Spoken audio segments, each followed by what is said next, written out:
memberikan contoh membuat surat gugatan secara simpel dan cepat dikabulkan oleh majelis hakim.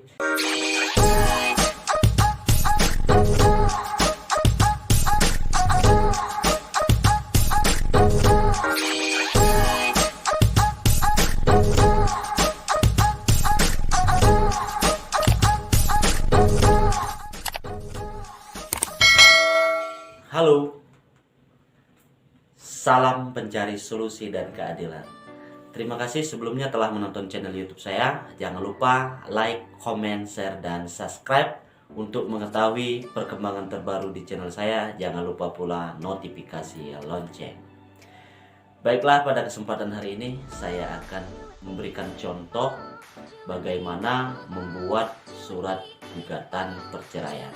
Surat gugatan perceraian maupun contoh gugatan kita bisa lihat juga di internet.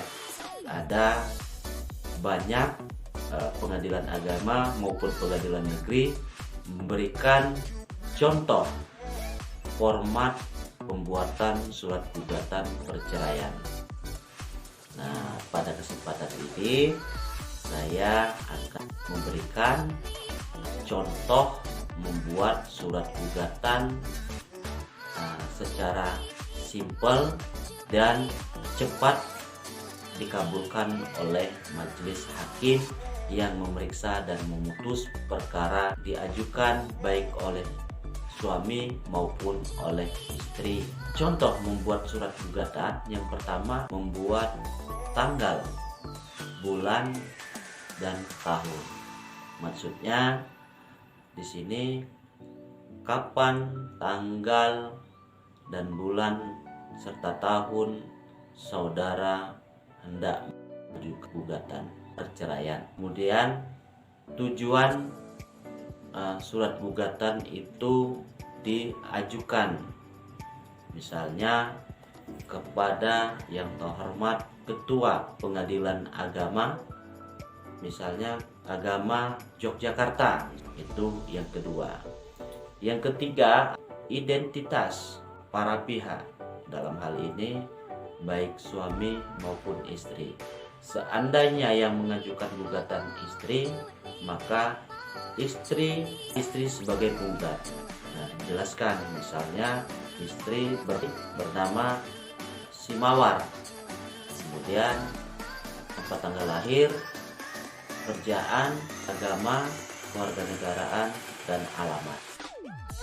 Selanjutnya ditulis untuk selanjutnya disebut sebagai penggugat. Kemudian identitas suami dalam hal ini sebagai tergugat. Sama nama, misalnya suami bernama Fulan. Kemudian tempat tanggal lahir, jenis kelamin, agama, pekerjaan, kewarganegaraan.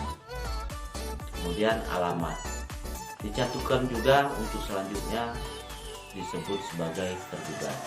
Keempat adalah posita. Nah, posita gugatan ini misalnya dalam hal ini mengajukan gugatan perceraian dengan alasan-alasan sebagai berikut. Poin A, hubungan perkawinan.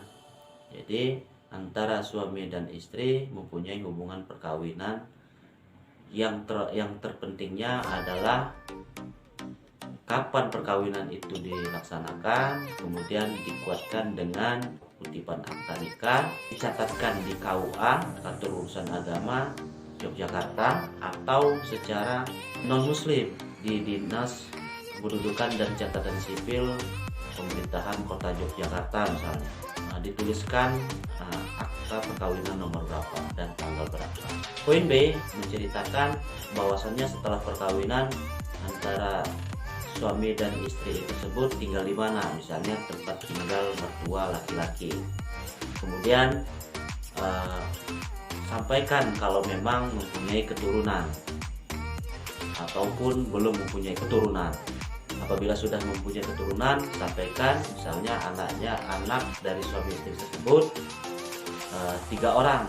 Sampaikan sesuai dengan akta kelahiran anak.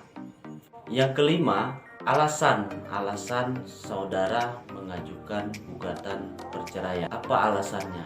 Dan saya menyarankan untuk memilih dari 6 alasan yang diatur 19 Peraturan Pemerintah Nomor 9 Tahun 1975, yaitu di poin ke F.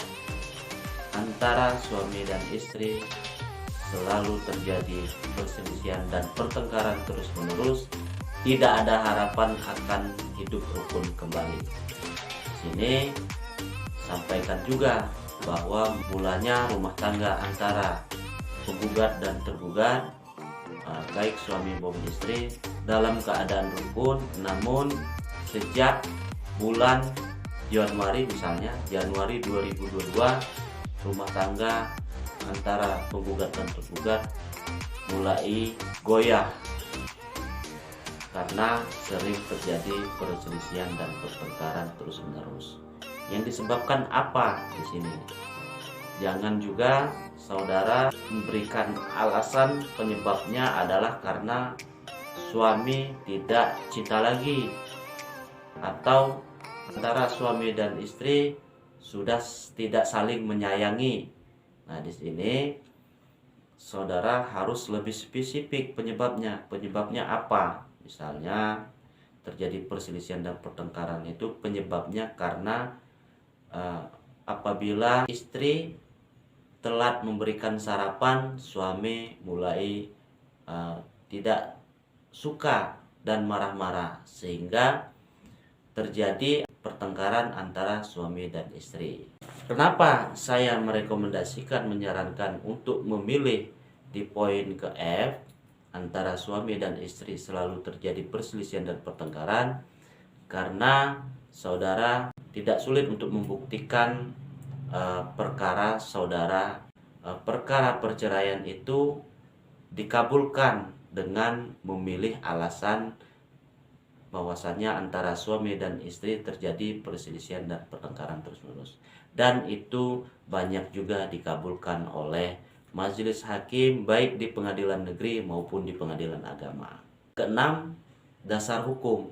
Nah, ketika itu sudah semua, tentunya punya dasar hukum, jangan hanya sekedar bicara. Misalnya saudara tadi, rumah tangga penggugat dan tergugat selalu terjadi perselisihan dan pertengkaran terus-menerus.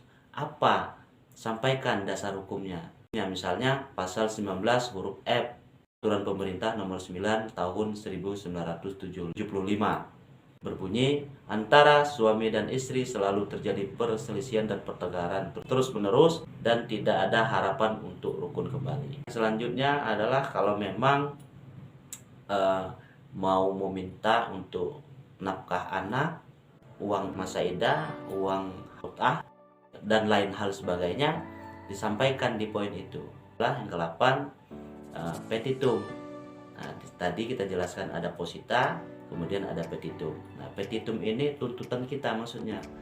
Oleh karenanya dengan alasan-alasan tersebut di atas, penggugat pemohon meminta kepada majelis hakim yang memeriksa dan mengadili perkara ini dengan memutuskan, 1, mengabulkan gugatan penggugat untuk seluruhnya.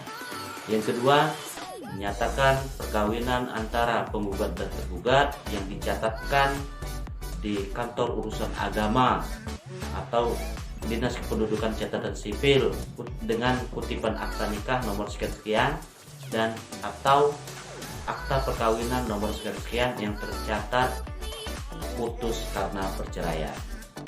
Atau yang ketiga, misalnya kalau muslim kita buat menjatuhkan talak ba'in sukro penggugat, sebutkan namanya, terhadap suaminya misalnya, disampaikan. Kemudian membebankan biaya perkara kepada tergugat. Atau yang tadi terakhir, memerintahkan kepada suami, kepada tergugat atau suami untuk memberikan nafkah tiap bulannya per tanggal berapa misalnya. Atau yang selanjutnya meminta untuk memerintahkan kepada tergugat untuk membayar uang hadonah, uang mut'ah, dan lain sebagainya. Sampaikan di dalam petitum tersebut.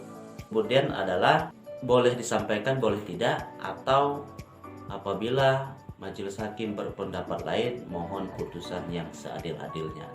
Hormat saya penggugat. Jangan lupa pula disebutkan nama siapa, misalnya istri siapa tadi, bernama yang saya sebutkan tadi adalah Mawar, misalnya di tanda tangan. Saran saya juga sebelum tanda tangan dikasih materai, kemudian ditanda tangan di atas materai. Tujuannya untuk menghindari bantahan-bantahan dari pihak tergugat nantinya ketika di acara jawaban. Demikian penjelasan dari saya. Semoga bermanfaat. Apabila ada hal-hal yang mau dikonsultasikan, silakan hubungi saya. Salam pencari solusi dan keadilan.